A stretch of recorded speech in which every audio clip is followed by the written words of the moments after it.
I think the question is, this reform is essential. Essentially, we have a system of pensions in France where the people who work pay for the pensions of the people who are pensioners.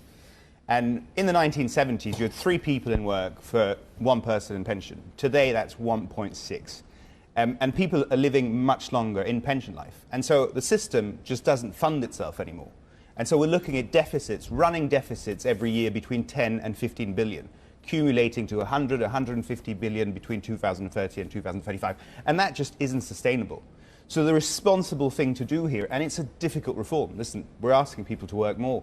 We understand that this is difficult.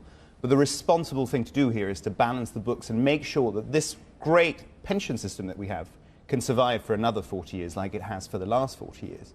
And we will put this bill through Parliament, and we are absolutely convinced that we will get it through Parliament and installed, however difficult it is. And obviously there are some aspects of the bill that we can improve. That's the whole point of the parliamentary process.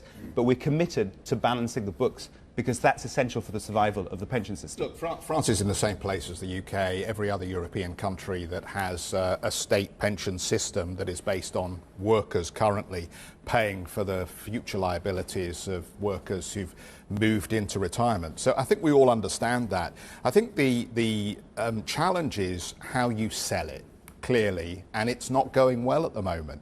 The approach in the UK has been to try and, I think, encourage early workplace pension development and encourage people into the private pension system alongside far-dated changes to the ages.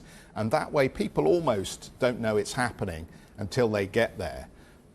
What about France kicking this further down the road so we don't see the reform as soon as Macron is hoping? So we have a similar system, as you say, than a number of other European countries, but there is a key difference here, is that the pension age in France is significantly before the pension age in pretty much any other country in the OECD. And the number of years that a pensioner will be on a pension, which is about 25 years on average, and which can run into the 30 years for certain aspects, for certain parts of the regime, is much higher. It's actually the highest in the OECD.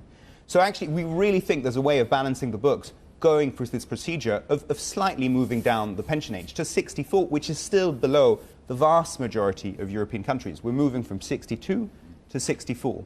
And this will balance the books. This will enable us to have this great pension system, which reduces inequalities actually in France. You know, the difference between pensions is much lower than the difference between incomes. It means there's a reduction of inequalities, and which is a brilliant system to ensure that people have a third part of their life that they can enjoy. But you need to balance the books, and that's what we're going to do. Do you mind if I go in a different direction? We've only got a couple of minutes left, Alexandre. The relationship between the UK and France, 2 countries I think should be on the same page on so many issues, whether it's defence, geopolitics, what have you. It's just been blooming awful the last 4 or 5 years. I know why, the last 6, 7 years. Things with Sunak and Macron, things seem to be a bit better. Are things getting better?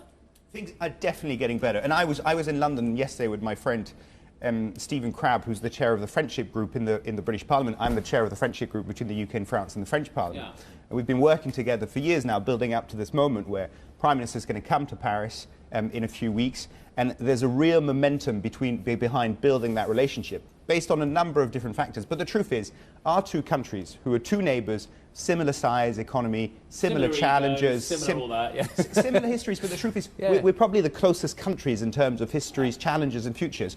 We need to work together because the differences that we have, and there are differences between us, are minuscule compared to those that we have with other parts of the world. Hi, I'm Joanna Bersecci, and thank you for watching. You can check out more of our videos by clicking on the boxes on the screen.